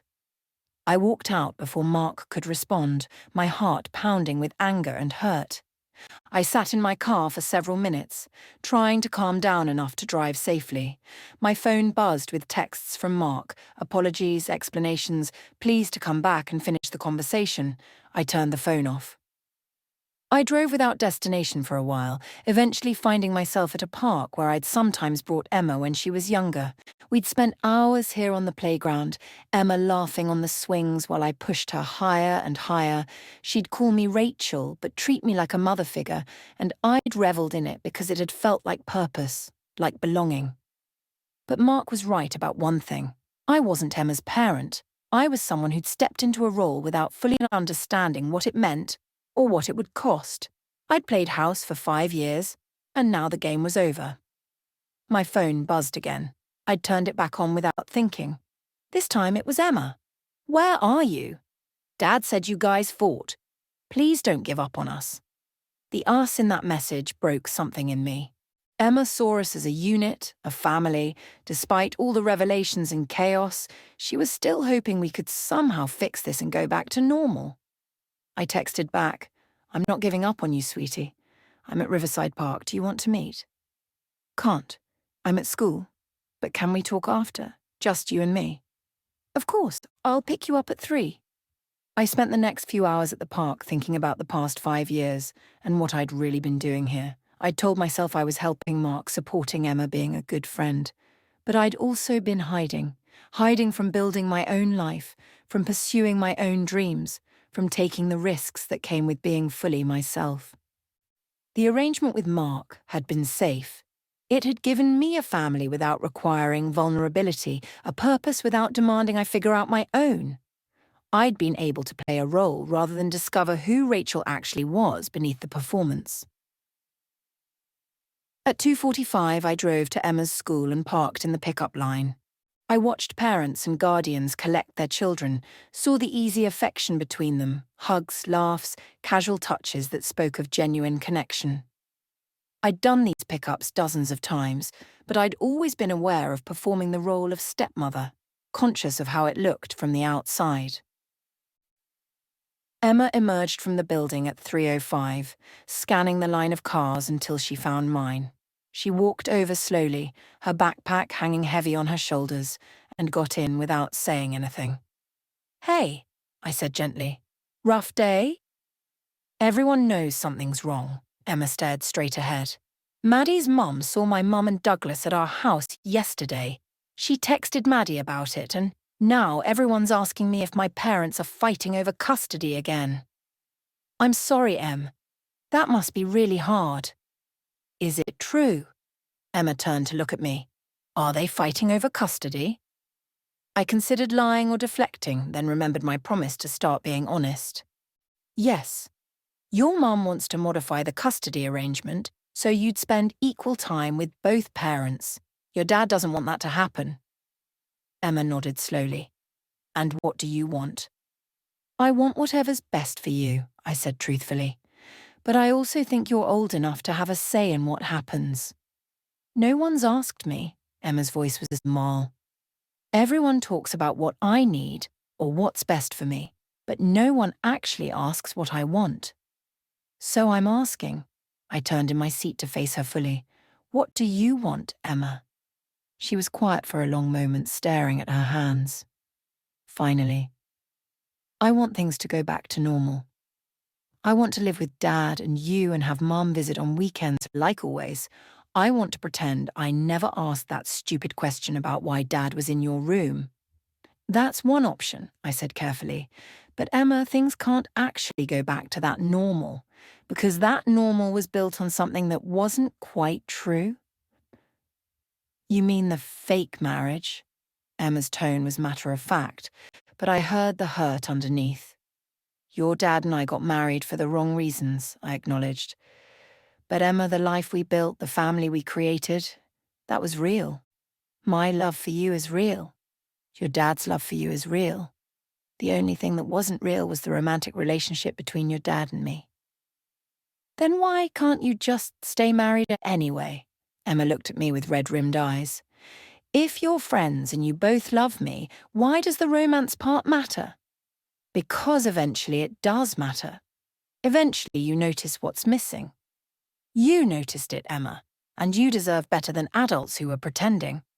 Emma wiped at her eyes. Do you hate my dad now? No, sweetie, I love your dad. Just not in the way a wife should love a husband. Do you hate my mum? I thought about Jennifer, about our conversation last night. No. I think your mum made some mistakes, but she's trying to fix them, and I think she loves you very much. Then why does she want to take me away from Dad? She doesn't want to take you away. She wants to share custody more equally. That's different. Emma shook her head. It feels the same. It feels like everyone's trying to split me in half. I know. I reached over and squeezed her hand. And I know that's not fair to you. You shouldn't have to feel like you're being divided up between people. So what do I do? Emma's voice cracked. How do I choose? Maybe you don't have to choose. Maybe you can just tell everyone what you actually need, and we can figure out how to make that work. Emma laughed bitterly. Yeah, because adults are so good at listening to kids. She had a point. We talked for another 20 minutes in the school parking lot, Emma opening up about her fears and frustrations. She was scared of hurting her dad by wanting to spend more time with Jennifer. She was scared of hurting Jennifer by admitting she was still angry about the past. She was scared of losing me entirely if I divorced Mark. You're not going to lose me, I promised. No matter what happens with the custody stuff or the divorce, you and I will still have a relationship. I promise you that. You can't promise that, Emma said quietly. You're not my real family. When you and Dad get divorced, you won't have any reason to stick around. The words stung because there was truth in them. Once Mark and I divorced, I'd have no legal connection to Emma, no formal role in her life. I'd be relying entirely on goodwill and voluntary effort to maintain our relationship. You're right that I can't promise things won't change, I admitted. But I can promise that I want you in my life. Whether that looks like weekly dinners or monthly video calls or whatever makes sense, I want to maintain our relationship, if you want that too. I do, Emma said immediately. Even though this whole thing is messed up, you've been there, more than Mom was, and I don't want to lose that. Then you won't, I said firmly. We'll figure it out. I drove Emma home, both of us quiet, lost in our own thoughts. When we pulled up to the house, Mark's car was in the driveway. Are you coming in? Emma asked. I think your dad and I need some space from each other right now, I said. But I'll call you tonight, okay? Emma nodded and got out, then paused and turned back. Rachel, thank you for being honest with me. Finally. I watched her walk into the house, and then I drove back to the hotel feeling emotionally wrung out. I'd barely collapsed onto the bed when my phone rang. An unknown Seattle number. Hello? Miss Winters? This is Cynthia Park from Cascade Design Group in Seattle. I received your inquiry about our creative director position. My heart jumped. Yes, thank you for calling. I'll be direct. We were impressed by your portfolio. We'd like to set up a video interview for early next week if you're available. The position would require relocation to Seattle, and we'd need someone to start within 8 weeks. Is that timeline feasible for you? 8 weeks. 2 months to extract myself from this life and start a new one. Yes, I heard myself say. That timeline works. We scheduled the interview and discussed logistics. After we hung up, I sat staring at my phone, trying to process what I'd just done. I'd taken a concrete step toward leaving, toward building a life that had nothing to do with Mark or custody battles or arrangements. It felt terrifying and liberating in equal measure. Over the next few days, things moved quickly. Mark hired a lawyer, Michael something, a family law attorney who specialized in custody cases. Jennifer's lawyer, Lisa Beaumont, reached out to me directly, asking if I'd be willing to provide a deposition about the nature of my marriage to Mark. I consulted with my own lawyer, who advised me to be truthful but measured in my responses. The video interview with Cascade Design Group went well. They offered me the position 3 days later. The salary was significantly more than I'd been making freelance, and they offered relocation assistance. I asked for 48 hours to decide, then spent those hours in agonized deliberation. Taking the job meant leaving Emma. Not completely. I could visit, she could visit, we could maintain contact. But it meant being physically absent from her day-to-day life. It meant not being there for school events or homework help, or the casual moments that built relationships. But staying meant continuing to be defined by my role in Mark and Emma's lives. It meant watching from the sidelines as custody arrangements were negotiated. It meant potentially being called to testify about my fake marriage in court. It meant remaining stuck in the identity I'd built over 5 years, instead of discovering who I could become. I called Emma before making my final decision. "I need to tell you something," I said when she answered. "And I need you to be honest with me about how you feel about it." "Okay." Emma's voice was cautious. "I've been offered a job in Seattle. It's a really good opportunity, a significant step forward in my career. But it would mean moving across the country." I took a breath. "I wanted you to know before I made a decision, and I wanted to hear how you feel about it." The silence stretched long enough that I thought the call had dropped. Then Emma spoke, her voice very small. "When would you leave?" "If I take it in about 6 weeks." Another long pause. "Do you want to take it?" "Part of me does," I admitted. "Part of me is excited about the opportunity and ready for a fresh start, but part of me doesn't want to leave you." "But you're going to anyway." It wasn't a question. "I don't know yet, that's why I'm calling. Your opinion matters to me, Em." "My opinion is that adults always leave." Emma's voice was flat. "Mum left. Now you're leaving. That's just what happens." "I'm not your mum, Emma, and if I take this job, it doesn't mean I'm abandoning you. It means I'm pursuing my own life, which is different." "Is it?" Emma challenged. "Because from where I'm sitting, it feels the same. Everyone says they care about me, but when it comes down to it, they do what's best for themselves." "You're not wrong," I said quietly. "And I can't promise that taking this job wouldn't hurt you. But Emma, I also can't stay here just because you need me to. That's not fair to either of us." "So you've already decided?" Emma's voice was thick with unshed tears. "You're just calling to feel better about leaving." "No, I'm calling because you matter to me and your feelings matter to me. But I also need to be honest. I'm probably going to take this job. And I need you to understand that it's not because I don't love you. It's because I need to figure out who I am outside of being your stepmom in a fake marriage." I heard Emma crying now, trying to muffle the sound.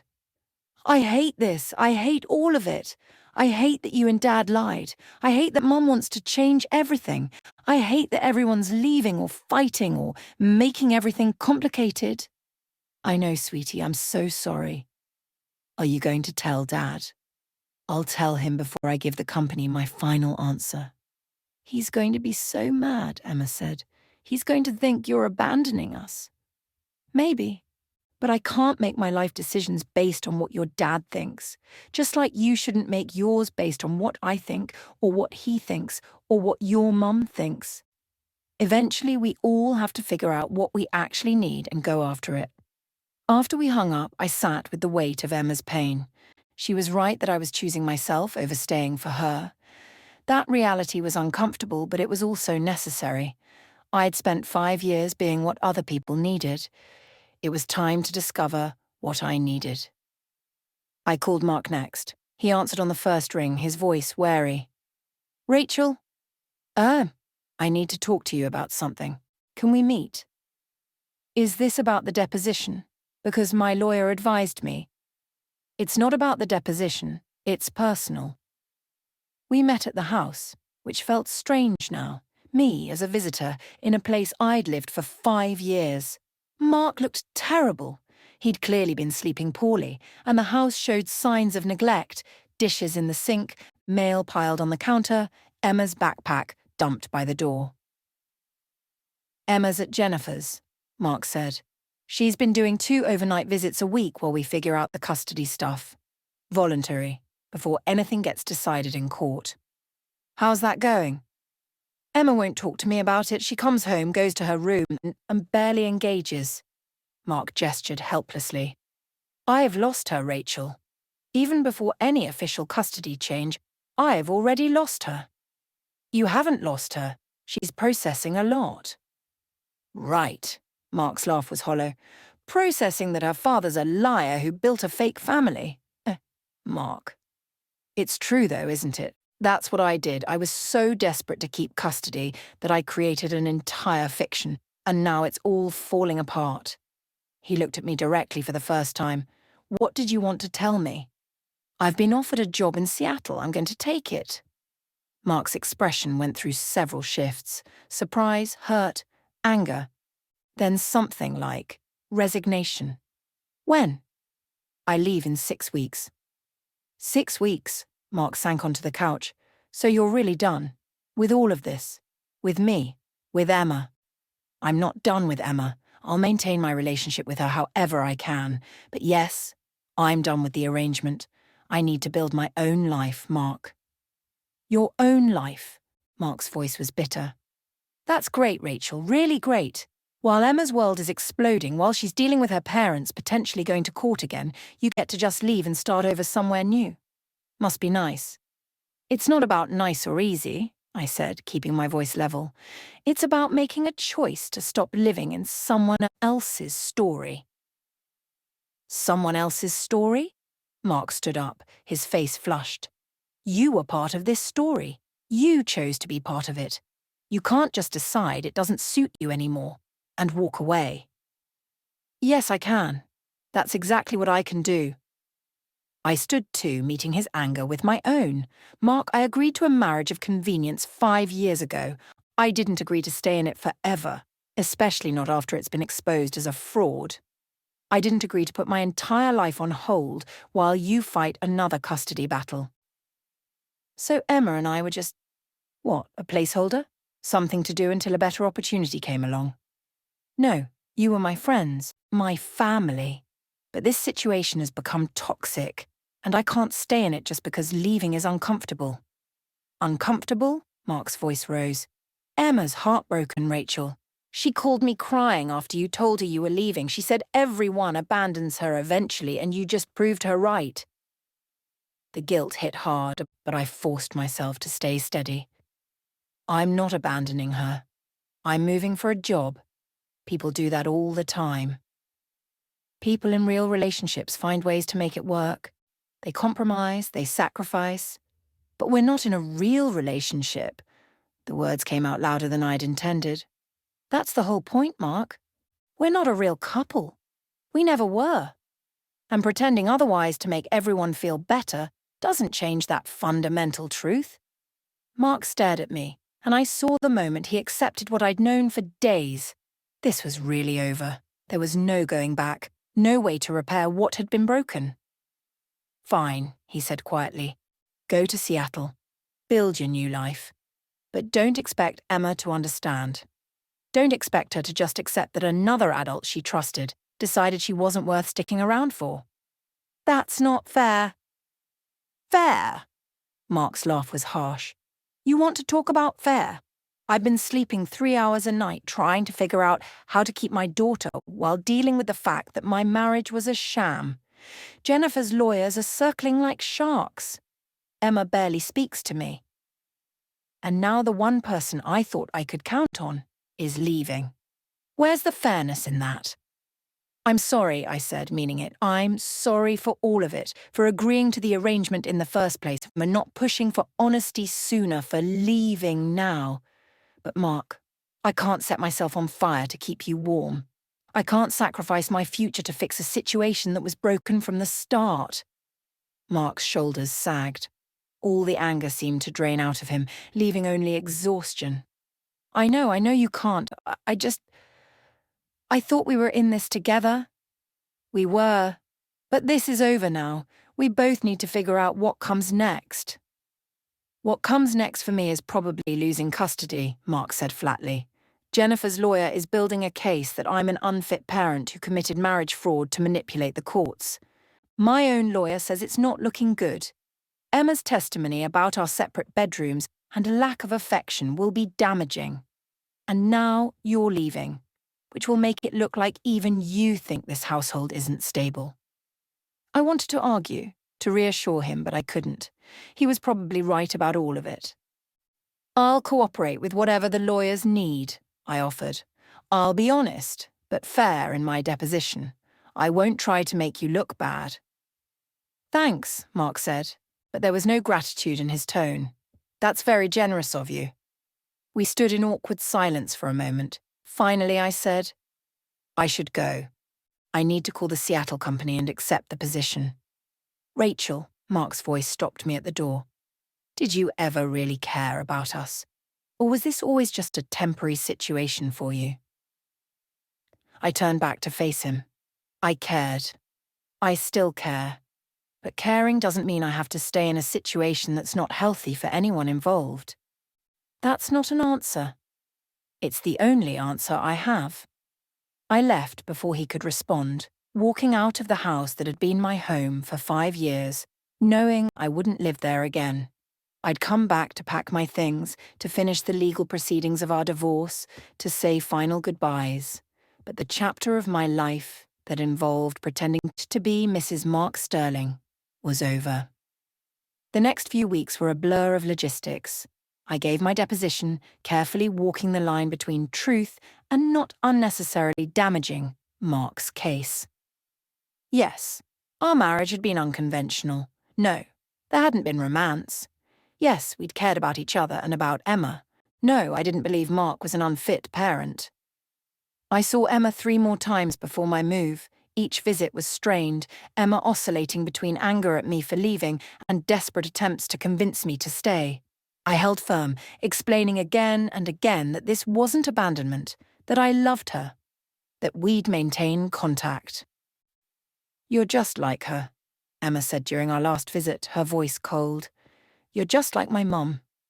You say you care, but when it comes down to it, you choose yourself.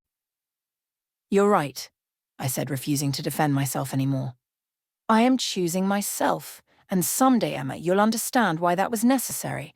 I hope you'll understand that choosing myself doesn't mean I didn't love you. Emma didn't respond, just stared at me with eyes that held too much pain for a 13-year-old. Then she turned and walked back into the house, Mark's house now, not ours, without saying goodbye. Jennifer reached out the week before I left, asking to meet for coffee. I almost declined, but curiosity won out. I heard about Seattle, Jennifer said when we sat down. I'm happy for you. It sounds like a great opportunity. Thank you. I also wanted to thank you, Jennifer continued. For being honest in your deposition, you could have made Mark look much worse than you did. I was honest about the situation. That included acknowledging that Mark is a devoted father. Jennifer nodded. He is. I've never denied that. But he's also someone who let desperation drive him to create a false reality. And that has consequences. How's Emma doing? I couldn't help asking. She's angry. At everyone. Jennifer's expression softened. She's hurt that you're leaving. Furious with Mark for lying and still processing her feelings about me. It's a lot for her to handle. I know, I wish. I trailed off, not sure how to finish. You wish you could have done this differently? Jennifer offered. That's the thing about hindsight. We all wish we could go back and make better choices. Do you? I asked. Wish you'd made different choices with Emma? Jennifer took a long sip of her coffee. Yes. I wish I'd fought harder to maintain my relationship with her after the divorce. I wish I hadn't let Mark push me out so completely. I wish I'd prioritized her over my own hurt and anger. She met my eyes. But I can't change the past. I can only try to do better now. Is that what this custody fight is about? Doing better? Partly. It's also about Emma deserving to have both her parents in her life equally. She shouldn't have to choose between us. We talked for another hour, and I found myself seeing the situation from Jennifer's perspective in a way I hadn't before. She'd made mistakes, yes, but so had Mark. So had I. We were all just flawed people trying to navigate impossible situations. Before I left, Jennifer said, I know Emma's angry at you right now, but for what it's worth, I think you did the right thing. Staying in a situation that wasn't authentic wouldn't have helped anyone in the long run. Tell that to Emma, I said wryly. Give her time. She'll understand eventually. And Rachel? Thank you for caring for my daughter these past 5 years. Whatever the circumstances, you were there for her when I wasn't. I won't forget that. The day before my move, I packed the last of my things from the house. Mark was at work, Emma at school. I walked through the rooms one final time, remembering moments from the past 5 years. Emma's laughter echoing from the kitchen, quiet evenings watching TV, the comfortable routine we'd built. It had been a good life in many ways, safe, predictable, purposeful. But it hadn't been my life. It had been a role I'd played, a character I'd inhabited. Now it was time to discover who Rachel actually was when she wasn't performing. I left my key on the kitchen counter with a note for Mark. Thank you for 5 interesting years. I hope you and Emma find peace. Take care of each other.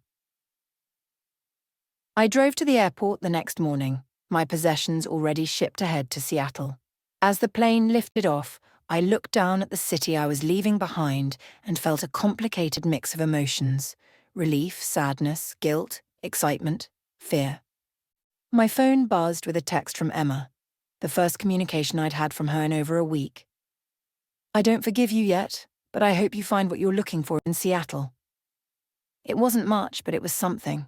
A crack in the walls she'd built, a possibility of future reconciliation.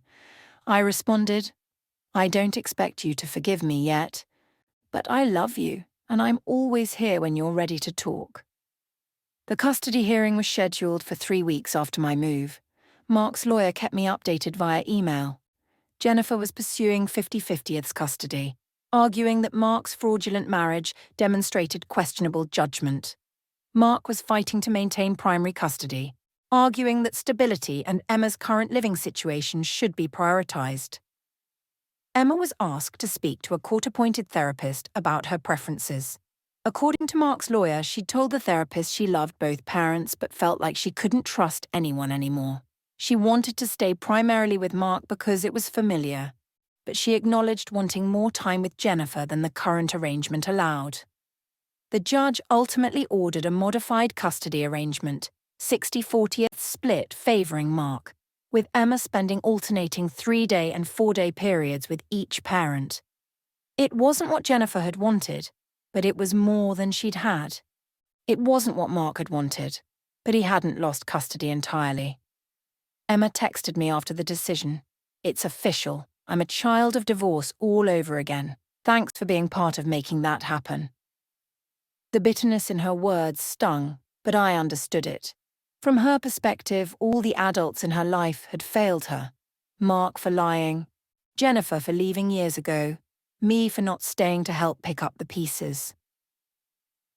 I threw myself into my new job in Seattle, working long hours to prove myself, building relationships with colleagues, slowly constructing a life that was entirely my own.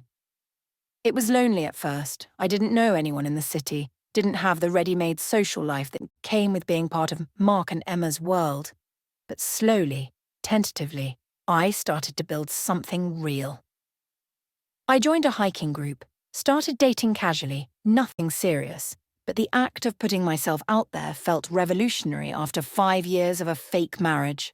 Attended design conferences and networking events, made new friends who knew me only as Rachel, not as Mark's wife or Emma's stepmom. 3 months after the move, Emma called me, not texted, actually called. "Hi," she said when I answered, her voice uncertain. "Hi, sweetie. How are you?" "I'm okay. The new schedule is weird, but I'm getting used to it," she paused. "Mum's been trying really hard. She does things with me, asks about school, actually shows up when she says she will. It's different." "That's good, Em. You deserve that." "Yeah." Another pause. "I'm still mad at you." "I know. But my therapist, Mom made me start seeing someone. She says I can be mad and still maintain the relationship. She says cutting people off completely isn't always healthy." "Your therapist sounds smart." "Don't get excited. I'm not ready to forgive you or anything. Emma's voice got smaller. "I miss you. Even though I'm mad, I miss talking to you." My throat tightened. "I miss you too, so much. Tell me about Seattle. Tell me about your life there." So I did. I told her about my job, about the city, about the hiking trails and coffee shops and all the small details of my new existence. She told me about school, about the awkwardness of splitting time between houses, about slowly rebuilding her relationship with Jennifer. We talked for over an hour, and when we hung up, I felt lighter than I had in months. Emma and I settled into a pattern of weekly phone calls. They were sometimes stilted, sometimes emotional, but they were consistent. I sent her postcards from my hikes, photos of Seattle landmarks, small gifts for birthdays and holidays. She sent me sporadic texts and occasional photos. 6 months after my move, Mark sent me an email. It was the first direct communication we'd had since I'd left. "Rachel, I wanted to let you know that our divorce was finalized yesterday. I also wanted to apologize for how I treated you during those final weeks. You were right about a lot of things. The arrangement we had wasn't sustainable, and I was wrong to expect you to sacrifice your future to maintain it. Emma's doing better with the new custody schedule. She and Jennifer are actually building a relationship, which I didn't think was possible. It's hard for me to admit, but you were right about that too. Emma needed her mother in her life more than I wanted to acknowledge. I don't know if you care, but I've started therapy, trying to figure out who I am outside of being Emma's father, outside of the fear that drove me to make so many questionable decisions. It's difficult but necessary work. I hope Seattle is treating you well. Emma talks about your calls, and I can see how much they mean to her. Thank you for maintaining that connection despite everything. Take care, Mark." I read the email 3 times, feeling a complex mix of emotions. Sadness for the friendship that had been damaged, relief that Mark was getting help, gratitude that he'd acknowledged some of the truth we'd both been avoiding. I responded simply, "Mark, thank you for the update and the apology. I'm glad Emma's doing better, and I'm proud of you for doing the work in therapy. Seattle is good. I'm building something here that's mine, which is both terrifying and exciting. I don't regret helping you 5 years ago, but I also don't regret leaving. Some things need to end so other things can begin. Take care of yourself and Emma. Rachel." A year after I'd left, Emma asked if she could visit me in Seattle for a weekend. Jennifer would be traveling for work, and Mark thought a change of scenery might be good for Emma. She arrived on a Friday evening, 14 years old now, taller and somehow both more mature and more vulnerable than when I'd left. We hugged awkwardly at the airport, then drove to my apartment in Capitol Hill. "This is nice," Emma said, looking around my small but cozy space. "It's very you." "What does that mean?" Emma smiled, the first genuine smile I'd seen from her in person in over a year. "It's creative and colourful and doesn't look like it's trying to be something it's not. It's honest." We spent the weekend hiking, exploring the city, talking about everything and nothing. Emma told me about her evolving relationship with Jennifer, about how difficult but necessary it had been. She told me about her therapist, about slowly learning to trust adults again. She told me about her life at school, her friends, her growing interest in photography. On Sunday evening, before I drove her back to the airport, Emma said, "I understand now. Why you left?" "Yeah." "Yeah. My therapist helped me see that you staying would have been you continuing to live a lie, and that wouldn't have been good for any of us, even if it felt safer in the moment." Emma looked at me seriously. "I'm still hurt. I don't know if that will ever completely go away, but I get it now." "I'm sorry I hurt you," I said. "That wasn't what I wanted, but it was inevitable.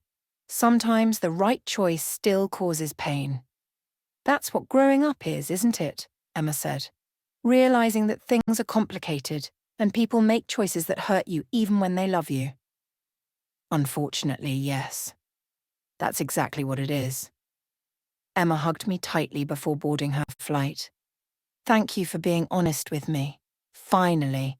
And thank you for not giving up on our relationship even when I was awful to you." "You weren't awful, you were hurt." I hugged her back. "And I'll never give up on you, Em. That's a promise I can actually keep." As I drove home from the airport, I thought about the past 18 months, the upheaval, the pain, the difficult choices. I thought about Mark and Jennifer and Emma, all of them learning to navigate a new reality. I thought about the life I was building in Seattle, authentic and challenging and wholly mine.